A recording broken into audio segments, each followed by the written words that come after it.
기도하겠습니다. 살아계신 아버지 하나님, 이 시간에 하나님의 말씀을 듣습니다. 그 말씀 앞에 엎드려서 하나님의 그 뜻을 이 시간 듣기를 원하오니 우리의 마음의 밭을 열어주시고 기경하여 주시고 그 말씀이 우리 심령고스를 쪼개는 능력의 말씀이 되게 하여 주시옵소서. 말씀을 듣지 못하게 하는 모든 사단의 세력들을 예수 그리스도 이름으로 떠나가게 하여 주시옵소서. 예수님의 이름으로 기도합니다. 아멘. 우리가 가족이라는 울타리 안에서 살아갈 때에 태어난 순서에 따라 우리의 성격 혹은 삶의 태도에 꽤 많은 영향을 미친다라는 것을 여러분 경험해 보신 적이 있을 줄 압니다. 그 중에서도 유독 어깨가 무겁고 때로는 외로운 한 자리가 있죠. 몇째일까요? 첫째죠. 첫째라는 자리입니다. 그래서 몇 년 전부터 우리 사회에 깊은 공감을 준 단어가 있었어요. 요즘 한류 문화를 K문화라고 부르죠. 뭐든지 다 K를 붙여요. 한국이 좀 전 세계적으로 잘 나간다. 심지어 요즘에 전쟁 중에 있는데 K 방산이라고 하죠. 한국 무기가 많이 팔려 나간다. 우리 또 제일 많은 K 팝, 또 뭐 있어요? K 미용, 예, 뷰티, 또 뭐 있죠? 예, K 푸드 맞아요. K 푸드도 있죠. 아무튼 뭐든지 K를 붙였더라고요. 나중에는 우리 K 교회라가 또 나가지 않을까. 예, 이미도 지금 많은 전 세계에 K 교회 영향이 많이 있죠. 근데 몇 년 전부터 우리나라에 조금 가슴을 조금 아프게 하는, 조금 뭉클하게 하는 단어가 있어요. K 장녀, K 장남이라는 말이 있어요. 이 단어는 단순히 태어난 순서를 넘어서 그 첫째들이 감당해야만 했던 묵직한 삶의 그 무게를 대변하고 있습니다. 부모의 기대를 한 몸에 받아야 했어요. 그리고 너 첫째니까 너 좀 참아라, 양보해라 라는 말을 얼마나 많이 듣고 사셨습니까? 장자 손 한번 들어보시겠어요? 장남, 장녀 손 한번 들어보시겠어요? 예. 수아는 왜 손 안 드니? 예. 거의 3분의 1 이상은 그 장자예요, 장자. 그렇죠? 얼마나 많은 그런 감정에 꾹꾹 눌려서 살았습니까? 개인 심리학자 창시자인 알프레드 아들러라는 사람이 있어요. 이 사람은 출생 순위 이론을 통해서 장남과 장녀들이 부모의 기대를 가장 먼저 그리고 가장 많이 받으며 자라기 때문에 과도한 그런 책임감, 완벽주의 그 성격을 갖기 쉽다고 이 심리학자는 분석을 했습니다. 그리고 현대가족 치료학자들은 자녀가 가족 내에서 어른처럼 든든한 역할을 감당하려고 하는 그 심리학 개념 용어를 사용했는데 그게 부모화라는 단어를 써요. 부모화. 이런 학문적인 근거들이 말해주듯이 수많은 첫째들이 어른이 되어서도 여전히 내가 우리 가정을 책임져야 해 라는 그런 무언의 압박감 속에서 살아갑니다. 누군가에게는 기대고 싶고 또 어리광 부리고 싶은 마음도 있지만 늘 든든한 기둥이 되어 줘야만 하는 그 자리, 그 이름, 그것이 바로 장자라는 자리가 주는 숙명과도 같은 무게입니다. 흥미로운 것은 성경 속에서도 이 장자에 대해 남다른 시선을 하나님이 보고 계신다는 거예요. 첫째는 다 내 것이다 라고 말씀하세요. 그러면 둘째인 사람들은 내 것이 아닙니까? 하나님은 그렇게 강력하게 장자에 대한 소유권을 강조하고 계십니다. 이런 하나님의 모습은 세상의 부모들보다 더 엄격하게 왠지 모를 장자들에게 무게를 지우시는 것 같아 보여요. 그런데 오늘 말씀을 잘 보시면 결정적인 그 순간에 전혀 예상치 못한 이들을 그 장자 대신에 그 자리를 세워주심으로 하나님의 파격적인 반전의 모습을 보여주십니다. 도대체 오늘 말씀 가운데 우리가 아까 읽었지만 이게 무슨 말이야 라고 느낄 정도로 도대체 오늘 말씀에는 어떤 일들이 일어나고 있는 것일까요? 오늘 우리가 보는 본문의 말씀은 민수기예요. 민수기는 말 그대로 한자 그대로 사람, 백성의 수를 센다라는 뜻이죠. 그래서 영어로는 민수기를 넘버스라고 얘기해요. 숫자들이란 뜻이죠. 그래서 민수기를 쭉 읽다 보면 뭐 그리 숫자가 많이 나오는지 읽는 것을 포기하게 만들 정도로 지루하게 숫자가 많이 나옵니다. 사실 지루한 말씀이 아니에요. 왜 이런 숫자들이 많이 나오냐? 그것은 하나님이 우리를 향해 써 내려가시는 어찌 보면은 지극한 사랑의 출석부와도 같은 것이 민수기 말씀입니다. 자, 광야라는 그 막막한 길 위에서 내버려진 존재가 아니라, 이 슬라이드 아니에요. 예, 보여주지 마세요. 예, 막막한 그 길 위에서 내버려진 존재가 아니라 하나님께서는 한 명 한 명 사람을, 수십만 명의 사람을 불러가시면서 이름을 불러주시면서 너희는 이제 하찮은 존재가 아니야. 너희는 더 이상 노예가 아니야. 나를 위해 싸워줄, 나의 나라를 위해 존재하는 거룩한 소중한 백성들, 존재라는 그것을 증거하시기 위해 그 숫자를 다 하나님이 일일이 기록하게 하신 것입니다. 특히 오늘 본문인 민수기 3장에는 아주 독특하고도 긴장감 넘치는 장면이 등장하죠. 하나님께서 모세에게 이스라엘 모든 가정을 돌며, 야! 너희 가정마다 장자 수가 몇 명인지 세어보라. 자, 이제 슬라이드 띄워주세요. 자, 이스라엘의 하나님을 향한 치밀한 그 출석부, 민수기라고 말씀을 드렸죠. 그래서 모든 가정의 장자 수를 세어보니까 몇 명이라고 합니까? 예, 22273. 예, 22,273명이에요. 그런데 그래요. 장자의 수를 세보라고 하셨으니까 알겠습니다. 근데 하나님은 동시에 또 이런 이해할 수 없는 명령을 내리세요. 자, 레위인의 수는 몇 명인지 세어보라. 몇 명이래요? 22,000명. 근데 차이가 몇 명입니까? 예, 273명이라는 산술적인 결과, 즉 레위인이 부족했어요. 하나님께서는 하나님의 일을 맡기기 위해서 장자를 선택하셨는데 이 장자를 대신할 레위인을 1대1로 레위인을 대신하게 하신 거예요. 근데 장자 수는 무려 273명이 더 많았다는 거죠. 그런데 하나님은 여기서 우리가 인간적으로 생각했을 때, 야, 반올림해서 퉁치자. 그냥 22,000명으로 그냥 퉁치자라고 우리가 인간적인 생각으로 넘어갈 수 있어요. 근데 하나님은 절대로 그렇지 않으세요.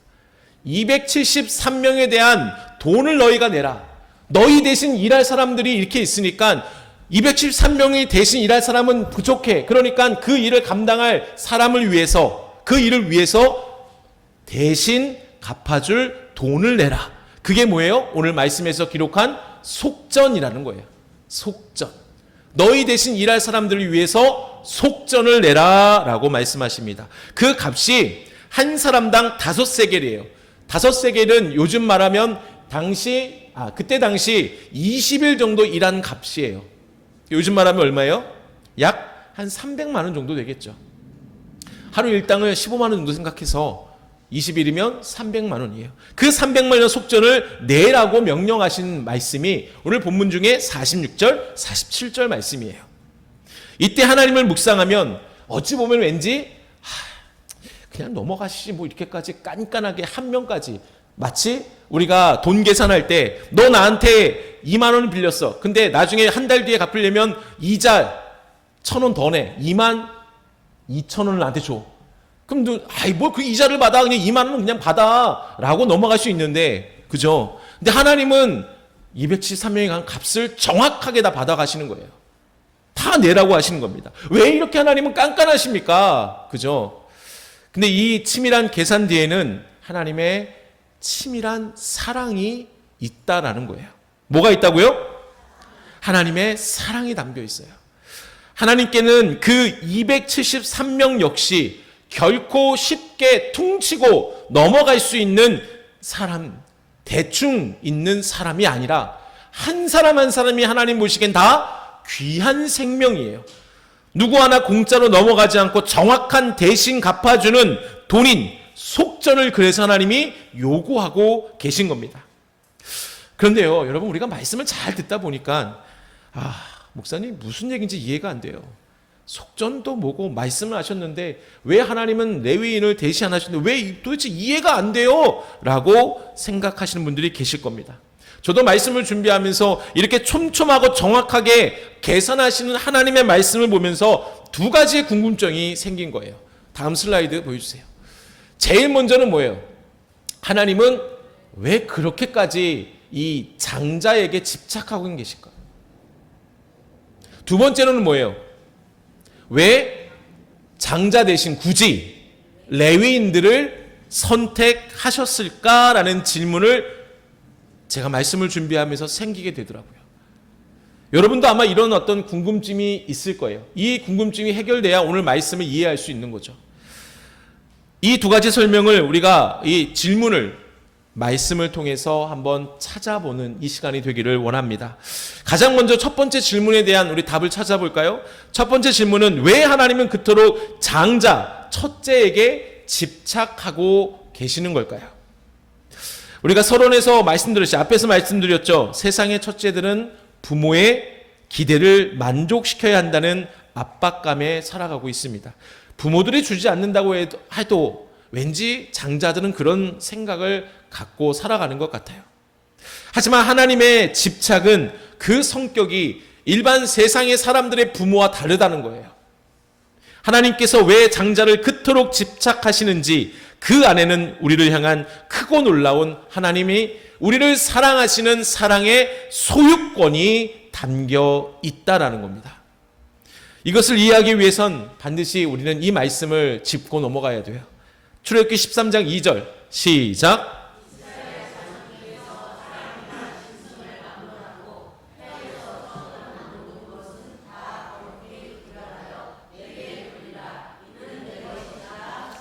아멘. 여러분, 하나님께서 뭐라고 하세요? 이스라엘의 모든 장자는 누구 것이다? 내 것이다 라고 말씀하셨어요. 그런데 이렇게 소유권을 주장하신 결정적인 이유가 뭔지 아십니까? 바로 유월절과 관계 있는 거예요. 출애굽 당시 여러분 유월절 사건 기억하십니까? 세 번째 슬라이드 보여주세요.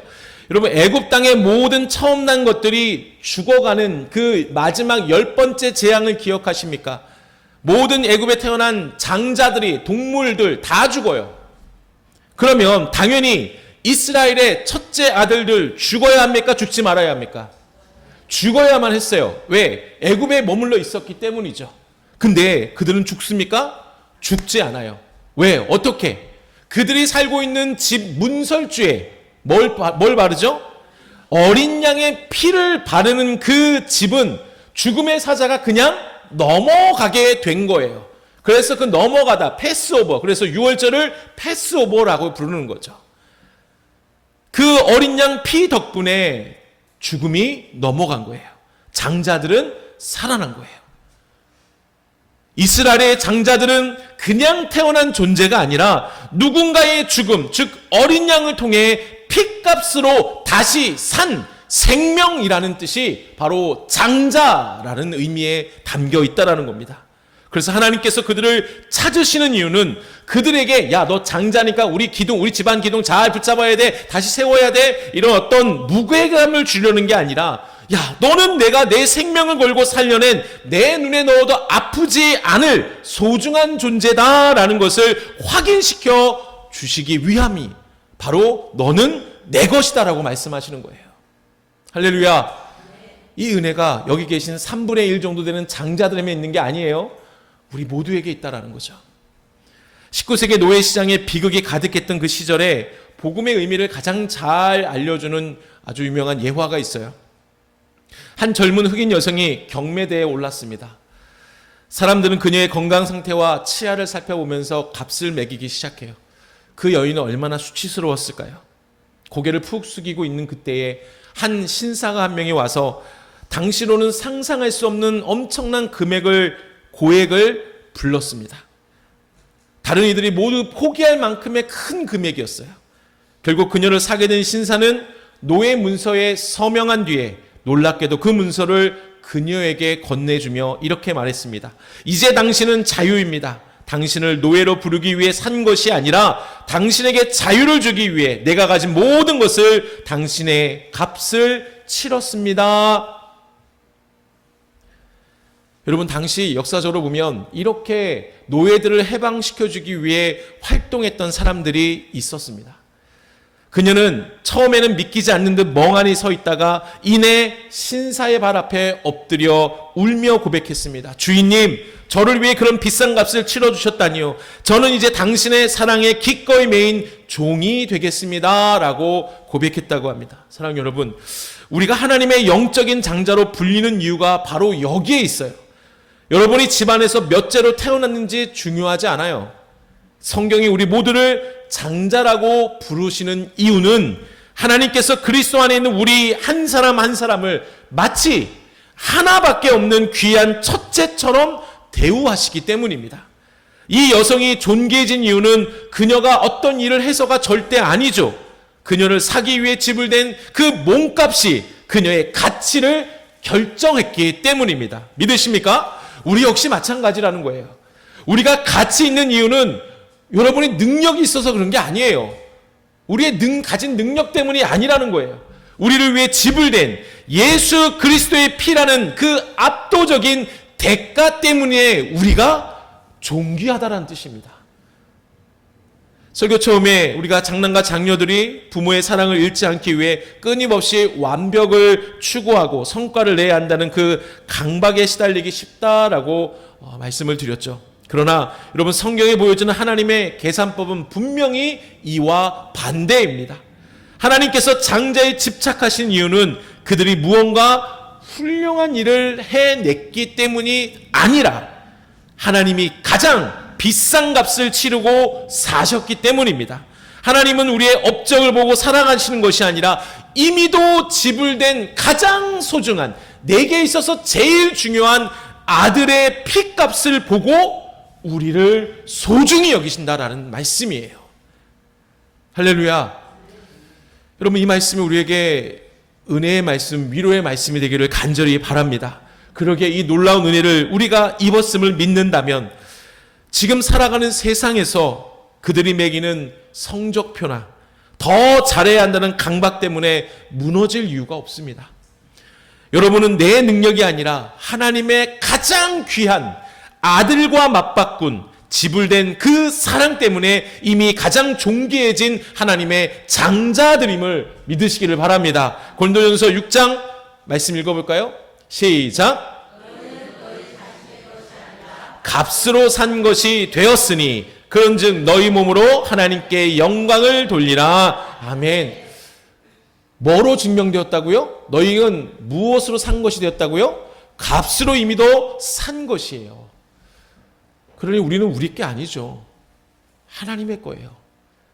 하나님께서 무엇으로 우리를 사신 것인지 우리는 잊지 않고 살아야 돼요. 그것을 정확하게 믿는 사람이 세상에서 나를 평가하는 그 성적표 때문에 쓰러지지 않는다는 거죠.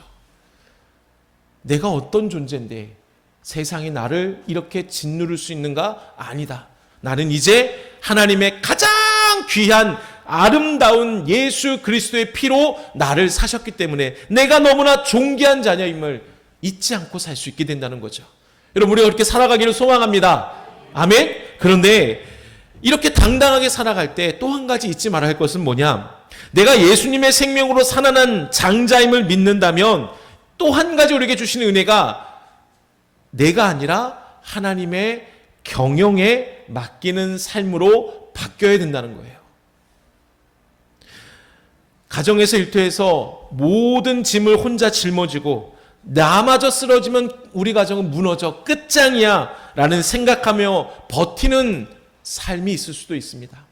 하지만 하나님이 값을 치르시고 우리를 소유하셨어요. 너는 내 것이다 라고 분명히 소유권을 주장하셨어요.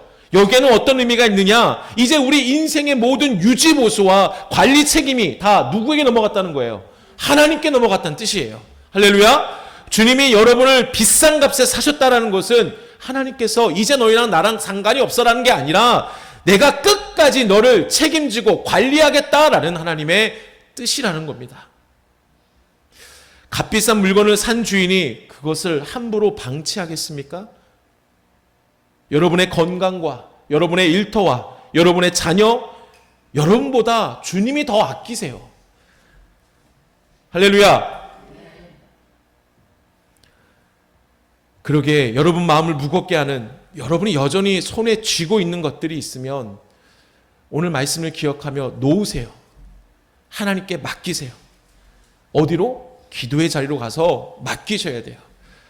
여러분, 기도가 너무 중요합니다. 우리 지난 금요일 예배도 함께 기도했는데 교회가 기도가 넘쳐나야 돼요. 기도의 자리가 더 많아져야 돼요. 기도의 은혜가 충만해져야 돼요. 왜? 주님이 말씀하셨죠. 기도 외에는 이런 유가 나타날 수 없다라고 말씀하셨어요. 우리 교회가 저는 하나님의 주신 비전을 이뤄가기 위해서는 반드시 기도가 필요하다고 믿어요. 그러니 여러분, 기도의 자리로 나오셔야 돼요. 기도하셔야 돼요. 기도해야 내가 쥐고 있는 걸 놓을 수 있는 거예요. 하나님 자꾸 놓으라고 하는데 언제까지 붙잡고 계실 겁니까? 언제까지 붙잡고 있어서 나 힘들어요. 하나님 나 쓰러질 것 같아요. 발버둥 치시겠습니까? 놓기만 하면 됩니다. 가장 귀하게 여기시는 아들 예수의 피로 우리를 사신받은, 그래서 너는 내 것이라고 말씀하신 그 하나님의 은혜는 바로 우리의 삶을 끝까지 책임져 주시겠다라는 하나님의 말씀의 뜻이 있음을 믿고 놓고 하나님께 기도하며 나아가는 우리가 되기를 소망합니다. 옆에 분들과 이렇게 인사할까요? 당신은 예수님의 생명값을 치른 존귀한 사람입니다. 당신은 예수님의 생명으로 값을 치른 존귀한 사람입니다. 아멘. 한 번 더 인사할까요? 좀 놓으세요 해보세요. 좀 놓으세요. 여러분 스스로 하려고 하는 직장의 삶, 가정의 문제들 놓으세요. 놓는다는 건 기도하라는 거예요. 기도하는 뜻이에요. 여러분, 우리 두 번째 질문하고 말씀을 마무리하려고 합니다. 두 번째 질문은 무엇입니까? 왜 그렇다면 하나님은 이렇게 너는 내 것이라고 말씀하셔서 장자를 그렇게 아끼시고 우리를 사랑하신다 말씀하셨는데 왜 우리 대신에 레위인을 하나님께서 세우셨을까요? 여러분, 내가 사랑하는 사람이고 내가 믿는 자녀라면 그 자녀를 늘 감싸 안고 끼고 살고 좋은 것도 그 자녀에게 주고 좋은, 만약에 내 뒤를 이을, 내 가문의 뒤를 이을 자다라고 하면 그 가문에 다 모든 걸 다 전해 주어야 되는 거잖아요. 근데 그 일을 장자에게 맡기지 않으시고 레위인을 대신해서 맡기세요. 왜 그러셨을까요? 여기에는 하나님이 우리의 실패를 덮어주시는 은혜가 담겨 있습니다. 슬라이드 네 번째를 보여주세요. 하나님은 원래 이런 계획을 갖고 계세요. 이스라엘을, 나를 섬기고 이스라엘 모든 가정을 통해 나만 예배하는 가정으로 만들기를 원하셨던 거예요. 그러니 그 많은 백성들이 함께 모여 예배하면 좋지만 하나님께서는 장자들만 불러서 나를 예배할 때, 즉 성소에서 일하고 나를 섬기게 할 때 모든 이스라엘이 다 나를 섬기는 나라로 내가 인정하겠다라는 생각을 갖고 계셨어요. 그래서 장자를 선택하고 장자는 내 것이라고 말씀하신 거예요. 장자는 대표성을 갖고 있어요. 이스라엘 전체를 대표하는 것을 갖고 있죠. 근데 이들에게 문제가 하나 생깁니다. 출애기 32장에 여러분 아시죠?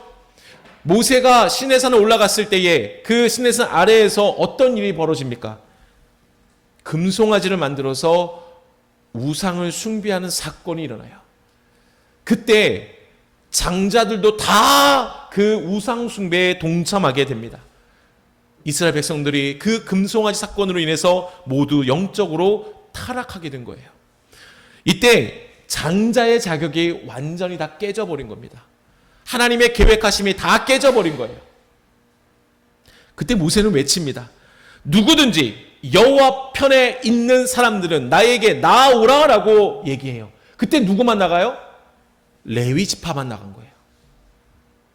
하나님의 뜻을 기다리고 하나님 모세를 기다리는 그 순수한 영적인 백성들, 지파들, 누구요?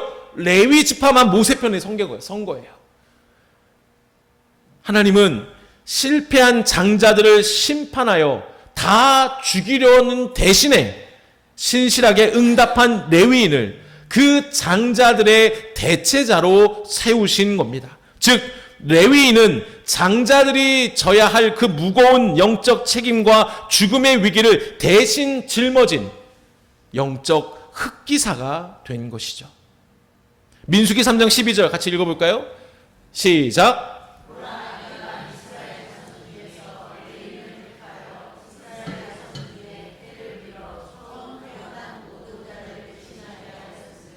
레위인은 아멘.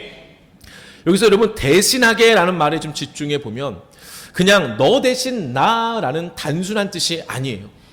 원어로 보면 너가 짊어진 삶의 무게 아래로 내가 들어갈 거야. 그리고 그 무게를 내가 내 어깨로 짊어질 거야 라는 뜻이에요.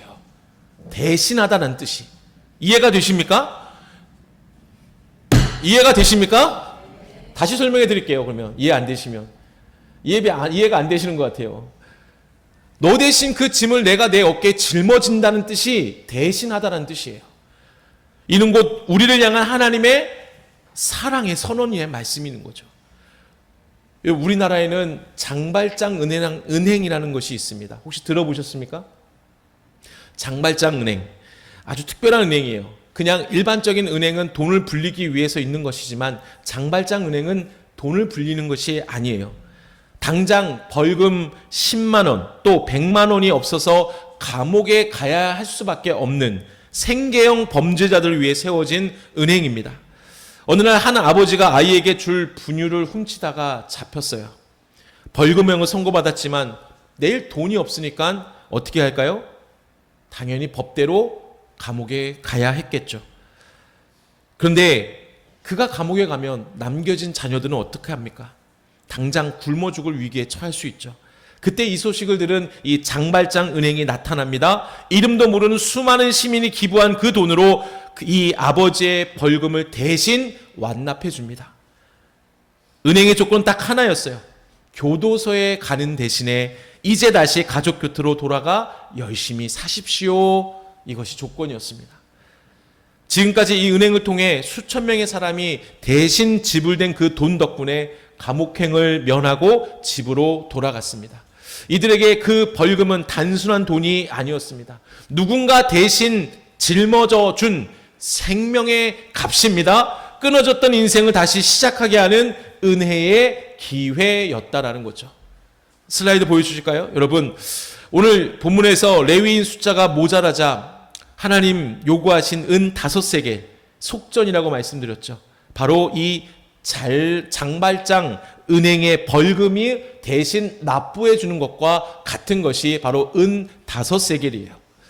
우리는 하나님의 장자로 부름받았지만 삶의 현장에서는 어떻습니까? 계속해서 죄를 짓고 실패하지 않습니까? 영적으로 보면 우리 모두는 다 벌금을 내지 못해 심판이라는 감옥에 갇혀야 할 처지에 있는 거예요. 그런데 하나님은 우리를 감옥에 가두는 대신 레위인이라는 영적인 흑기사를 보내셨고 그마저도 모자라는 273명의 부족한 목, 즉 우리 한 사람 한 사람의 허물까지도 십자가라는 그 은행을 통해 전부 완불 처리해 주셨다라는 것이 오늘 말씀 있는 속전 가운데 있는 은혜라는 거예요. 그렇습니다. 여러분, 우리가 오늘 이 자리에 앉아 예배 드릴 수 있는 이유 무엇입니까? 시간이 있어서 온 것입니까? 여러분의 건강에서 온 것입니까? 아니에요. 우리는 절대로 완벽할 수가 없습니다.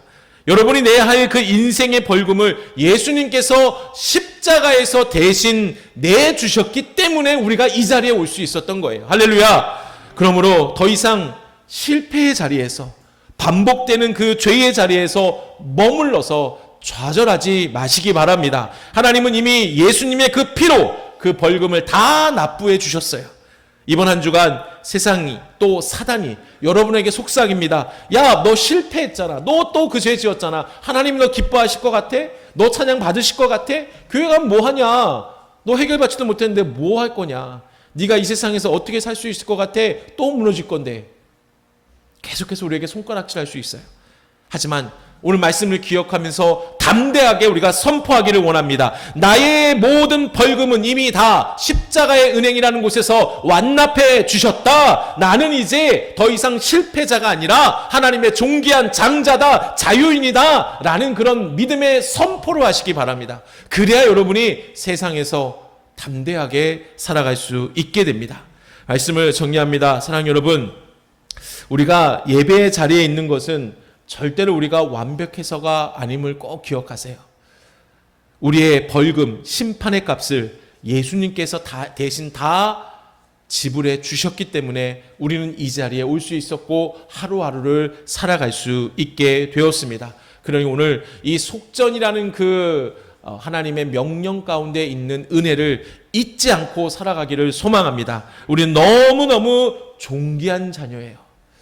절대로 누군가 나를 비하시키는 말을 한다면 거기에 여러분 너무 낙담하지 마세요. 하나님은 이미도 가장 이 세상에서 바꿀 수 없는, 금보다도 바꿀 수 없는 제일 소중한 예수님의 피로 우리를 씻어주셨어요. 얼마나 우리가 존귀하면 하나님이 가장 소중히 여기는 예수님의 피로 우리를 씻어주셨습니까? 그만치 여러분이 존귀하다라는 것을 잊지 마시기 바랍니다. 그리고 우리를 핏값으로 사셨다라는 것을 우리가 존귀한 자녀라고 분명히 말씀을 드렸죠. 그것은 곧 어떤 의미가 있다고요? 내가 너 인생을 책임져 주겠다. 너의 모든 유지보수, 관리 책임 내가 다 해주겠다. 그러니 넌 그걸 가지고 누구에게 오라? 나에게 와라. 기도의 자리로 오라. 기도하라. 나를 만나라. 하나님이 말씀해 주세요. 여러분 놓으세요. 꽉 쥐고 있는 걸 좀 놓으세요. 기도의 자리로 나아가세요. 그래야 하나님 여러분의 삶을 책임져 주십니다. 마지막으로 이미도 우리의 모든 실패와 반복된 죄의 대가를 예수님께서 다 치르셨음을 믿고 하나님 주신 그 자유함으로 살아가는 우리가 되기를 간절히 바랍니다.